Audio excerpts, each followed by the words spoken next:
Okay, let's talk about two little words that cause a whole lot of confusion. Unless and until. They sound pretty similar, right? And we often kind of use them as if they mean the same thing. But are they?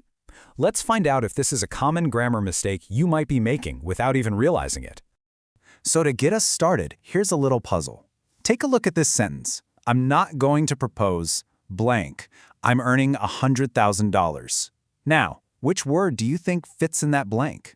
This is a perfect example of how one tiny word choice can totally shift the meaning of what you're saying. So, what's your gut feeling? Is it until or is it unless? Stick with me, because by the end of this quick explainer, you're not just going to know the right answer, you'll actually get the logic behind it. Let's dive in. First up, let's break down until. Honestly, the easiest way to remember what this word does is to think of it as the official timekeeper of your sentence. It is all about time. So what does until actually do? Well, it pinpoints a specific moment in time. An action keeps going up to that point, and then it stops. It's all about duration and hitting a specific time-based finish line. For example, I will work until 5 p.m. It's super clear, right? The action working is going to continue all the way up to 5 o'clock. Once the clock hits 5 o'clock, the working stops. Until is basically tied directly to the clock. All right, now let's switch gears to unless. If until is our timekeeper, then you can think of unless as the rule setter. This word has absolutely nothing to do with time. Nope, it's all about setting conditions. Unless basically lays down the law. It introduces a condition. A great way to think about it is like a little if-not statement. So this thing will not happen if this other condition isn't met. It sets a very clear rule for the situation. Check out this example. I will not go to the party unless you invite me.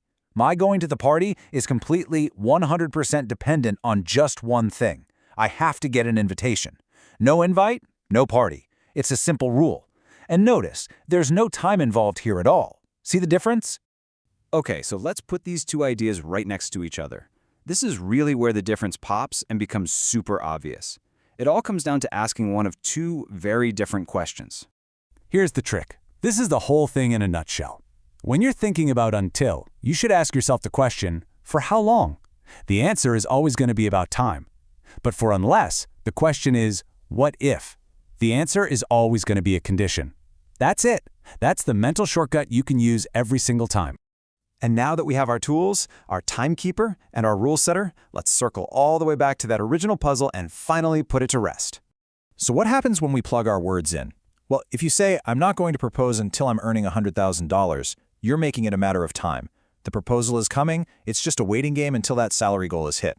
But if you say, I'm not going to propose unless I'm earning $100,000, whoa, that turns the salary into a strict, non-negotiable condition. If that salary number isn't met, the proposal might just never happen at all. It's a way stronger, more absolute statement.